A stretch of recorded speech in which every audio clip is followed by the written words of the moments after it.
Welcome to lily kitchen. ఈరోజు మనం butter egg curry ఎలా తయారు చేయాలో చేసి నేర్చుకుందాం. ఇది చాలా సింపుల్ అండి, చాలా ఈజీ కూడా.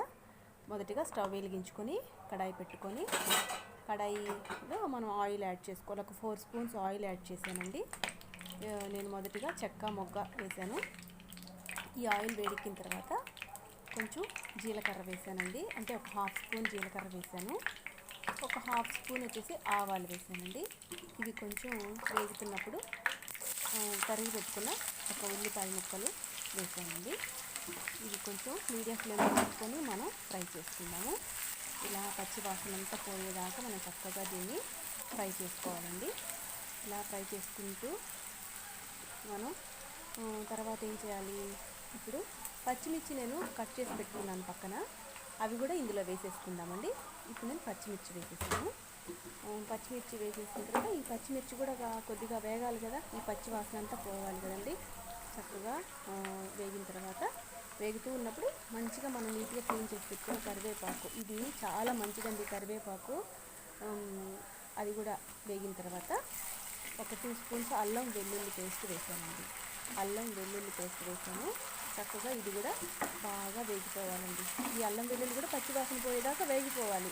అంటే ప్రతిదీ కూడా పచ్చితనం పోయే, వాటిలో ఉన్న పచ్చి పోయే వరకు మనం ఫ్రై చేసుకోవాలండి. మీడియం ఫ్లేమ్లోనే పెట్టుకొని చేసుకోవాలి. లేదంటే ఎంత ప్యాన్లో మనకి నాన్ స్టిక్లో పెట్టినా కూడా అడుగు అంటుతుంది, ఆ టేస్టే మారిపోతుంది. కాబట్టి ఇట్లా బ్రౌన్ కలర్ వచ్చేదాకా మనం ఫ్రై చేసుకోవాలి, వేగనివ్వాలి. చూడండి, ఆయిల్ అంతా ఇట్లా పైకి వస్తున్నప్పుడు మనం ఏం చేయాలి, ఇప్పుడు గరం మసాలా 1 స్పూన్ వేసానండి. 1 స్పూన్ చాలా, ఎక్కువ అక్కర్లేదు.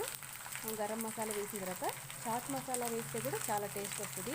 మీరు కూడా ట్రై చేయండి. చాట్ మసాలా కూడా నేను ఒక 1/2 స్పూన్ వేసాను. అంటే చక్కగా ఈ ఫ్లేవర్స్ అన్నీ చూడండి, ఈ ఆయిల్లో ఫ్రై అవుతున్నప్పుడు కమ్మటి వాసన, చాలా మంచి వాసన వస్తుందండి. ఇప్పుడు మనం తరిగి పెట్టుకున్న టమోటాలు, నేను కట్ చేసి పెట్టుకున్నాను ఒక 4 టమోటాలు, అవి వేసేసానండి. ఈ టమోటాలు చక్కగా ఈ మసాలా దినుసుల్లో బాగా మగ్గాలండి. ఇప్పుడు మనం మూత పెట్టేసుకొని దీన్ని పెట్టుకున్నామండి. ఇది బాగా మగ్గిన తర్వాతనే మనం సాల్ట్ వేసుకోవాలి. చక్కగా అంటే హాఫ్ మగ్గాయి టమోటాలు, నేను సాల్ట్ వేసేసి మరలా మూత పెట్టి ఒక 5 మినిట్స్ తర్వాత చూసేసరికి టమోటాలు అన్నీ కూడా చక్కగా ఈ సాల్ట్ వేసుకున్నాను కదా, ఈ మసాలా దినుసులు, ఈ టమోటా చక్కగా మగ్గిపోయాయండి. ఇంకొంచెం వాటర్ ఉన్నాయి ఆ టమోటాలలో. ఇంకొక 2 మినిట్స్ మనం ఇట్లా మగ్గిన తర్వాత మూత తీసేసి మనం నీట్గా క్లీన్ చేసి పెట్టుకున్న కొత్తిమీర కూడా వేసేసుకోవాలి. కొత్తిమీర ఒక 1 మినిట్ తర్వాత మగ్గిపోయి ఉంటుంది. చూడండి, ఆయిల్ అంతా పైకి వచ్చేసింది. ఈ ఆయిల్ అంతా పైకి వచ్చేసింది కాబట్టి అంటే ఇవన్నీ చక్కగా బాగా మగ్గాయి అని దీని అర్థం అన్నమాట. ఇప్పుడు మనం కారం యాడ్ చేసుకోవాలండి. ఎప్పుడు కూడా లాస్ట్లో కారం యాడ్ చేసుకోవాలి. అంటే ఒక 3 మినిట్స్ 4 మినిట్స్లో మనం కూర దించేస్తామన్నా మనం అప్పుడు కారం యాడ్ చేసుకుంటే బాగుంటుంది. నేను ఒక ఫుల్ స్పూన్ కారం వేసానండి. చక్కగా ఈ కారం వేసిన తర్వాత ఈ ఆయిల్లో బాగా ఒక 3-4 మినిట్స్ మగ్గనివ్వాలి. మగ్గిన తర్వాత ఇప్పుడు చూడండి, ఇట్లా ఎక్కడైనా ఏదైనా ఉడకకుండా ఉన్నట్టుగా ఏదైనా అనిపిస్తే మనం దాన్ని ఇట్లా గంటితో ఇట్లా అనుకుంటే మెత్తగా అయిపోతాయి. నేను ఉప్పు చూసానండి, నాకు సరిపోలేదు, అందుకని ఇంకొంచెం ఉప్పు యాడ్ చేశాను. అది మీ ఇష్టం అండి. ఉప్పు కానీ కారం కానీ కొంచెం తక్కువ తింటేనే మంచిది. నేనైతే తక్కువే తింటాను. చాలా ఉప్పు కారాలు తగ్గించుకోవచ్చు, మసాలాలు తగ్గించుకుంటేనే మనకు ఆరోగ్యానికి మంచిదండి. రెడీ అయిపోయిందండి. ఇప్పుడు నేను ఎగ్స్ యాడ్ చేస్తున్నాను. చూడండి, ఇట్లా బాయిల్ చేసి పెట్టుకున్న ఎగ్స్ నేను ఈ విధంగా తీసి అందులో యాడ్ చేస్తున్నాను. ఇలా యాడ్ చేసిన తర్వాత ఇప్పుడు మనము ఒక ఫుల్ స్పూన్ బటర్ వేస్తున్నామండి, వెన్న.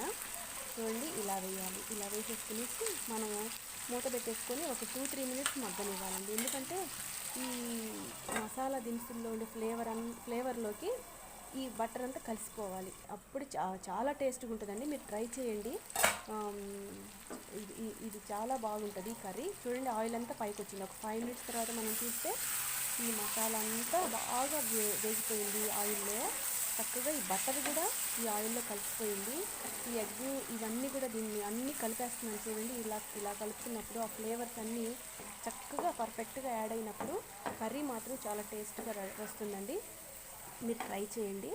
అంతేనండి, ఇంకా ఇట్లా 2-3 మినిట్స్ మనం ఈ విధంగా తిప్పుకుంటూ ఉంటే రెడీ అయిపోతుంది కర్రీ. దీన్ని మీరు లైక్ చేయండి, షేర్ చేయండి, సబ్స్క్రైబ్ చేయండి. మీరు చూసిన ప్రతి కర్రీ మీరు ఇంట్లో ట్రై చేసి చూడండి. ఆ టేస్ట్ మీకే తెలుస్తుంది. కొత్తిమీర మనం లాస్ట్లో వేసేసుకొని ఇంకా బౌల్లోకి సర్వ్ చేసుకోవడమేనండి. చూసినందుకు చాలా థ్యాంక్స్ అండి. ఉంటాను. మరొక కర్రీతో మీ ముందుకు వస్తాను.